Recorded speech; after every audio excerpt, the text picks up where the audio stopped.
اللہم صلی علی محمد وآل محمد۔ یہ مشکل مراحل ہیں، یہ تاریخ کے وہ اوراق ہیں جو بیان نہیں کیے جاتے، اور بیان کرنے کے لیے بھی ہمت چاہیے ہوتی ہے، لیکن جیسے آپ نے ساتھ دیا ہے میری ضرورت بھی بڑی ہے کہ نا ان مطالب کو تاریخ کے یہ گوشے بھی بیان کیے جا سکتے ہیں۔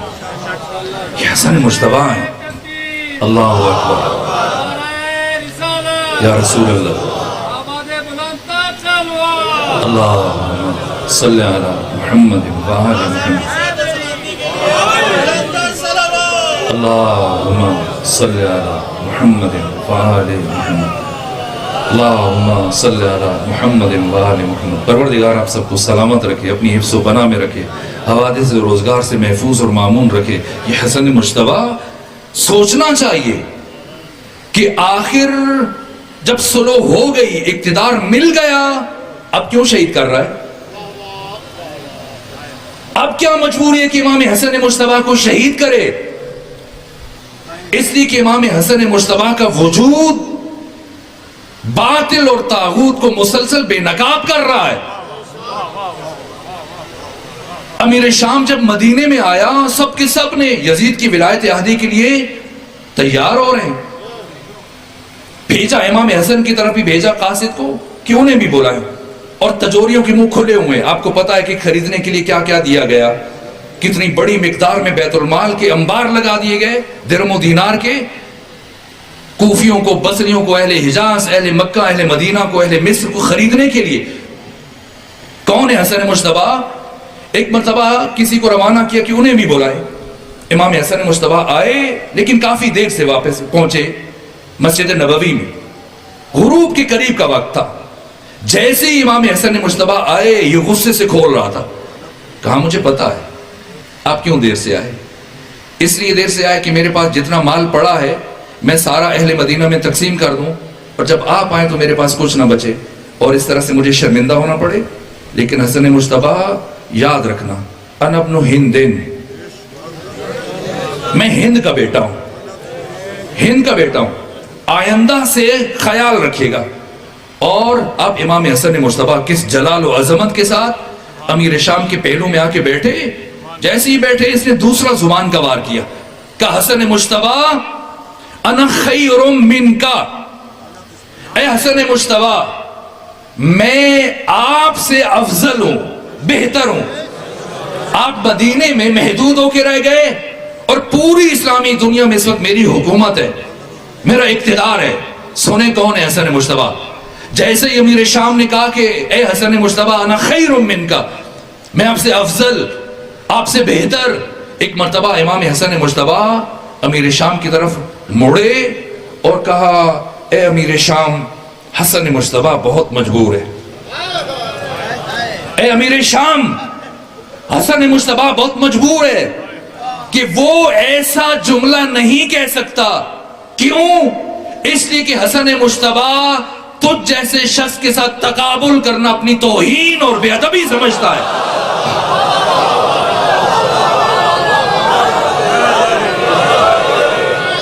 1000 ننگی تلواریں، اطراف میں سپاہی کھڑے ہیں، اور کیا جرأت اظہار ہے۔ فرمایا حسن مجتبیٰ تجھ جیسے ننگے بشریت کے ساتھ اپنا تقابل کرنا اپنی توہین اور بے ادبی سمجھتا ہے۔ اس کے بعد امیر شام نے کہا حسن مجتبیٰ یہ جتنے درہم و دینار کے انبار پڑے ہیں یہ سب اٹھا لیجئے اور لے جائیے، اور آئندہ خیال رکھیے گا کہ میں کون ہوں۔ امام اٹھے، اگرچہ کہ دربار دشمن کا ہے تو مسجد نبوی، لیکن آج دشمن کا دربار بنا ہوا ہے۔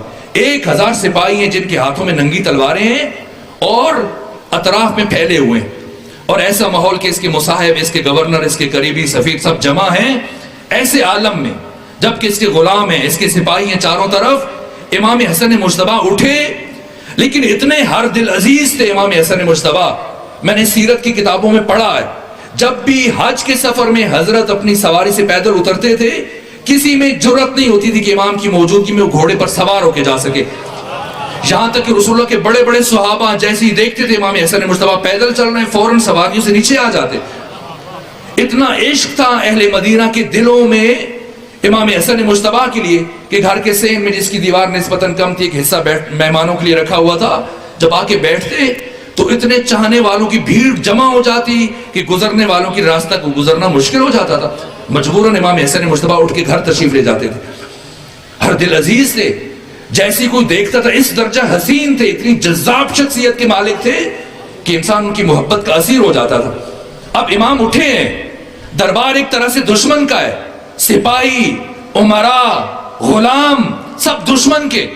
جیسے ہی امام اٹھے, امیر شام کا ایک غلام جلدی سے آگے بڑھا, پہلے امام کا چہرہ بغور دیکھتا رہا, اور جب امام اٹھے تو صورت سے بڑا آگے اور جا کر امام کی جوتیاں سیدھی کرنے لگ گیا. اور جیسے ہی اس نے امام کی جوتے سیدھے کیے, امام اپنے پاؤں کو اپنے نالین میں لے کے گئے, اور اس کے بعد اس غلام کی طرف دیکھا اور کہا یہ جو مال پڑا ہے اٹھا لے, یہ تمہاری اجرت ہے.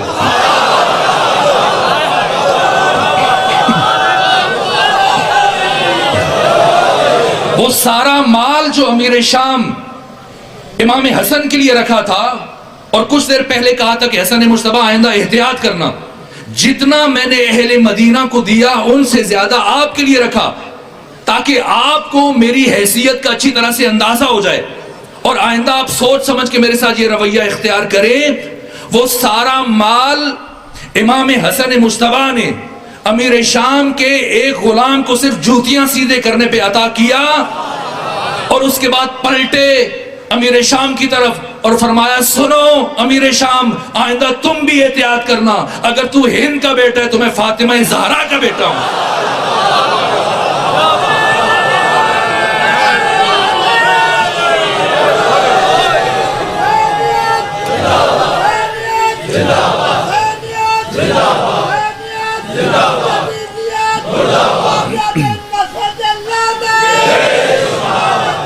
یا اللہ یا اللہ. بس آخری جملے عرض کر رہا ہوں, آپ کی محبتوں کو دیکھ کے میرا جی چاہتا ہے کہ میں ایک مرحلہ اور طے کروں, اور بس ایک مرحلہ. یہ مدینہ ہے, ممکن ہے کوئی کہے کہ حسن مجتبیٰ کا اپنا گھر ہے, بنو ہاشم ساتھ ہیں, آپ کی قریبی عزیز ہیں, آپ کا اپنا گھر ہے, یہاں پر یہ رویہ اگر اختیار کیا نہ. حسن مجتبیٰ جب اٹھ کے جا رہے تھے, امیر شام سے کہا امیر شام میں یہ دیکھ رہا ہوں کہ تو میری شرائط کی مسلسل خلاف ورزیاں کر رہا ہے, اور تو چاہتا ہے کہ اپنے بعد اپنے بیٹے یزید کی ولایت احدی کا راستہ ہموار کرے.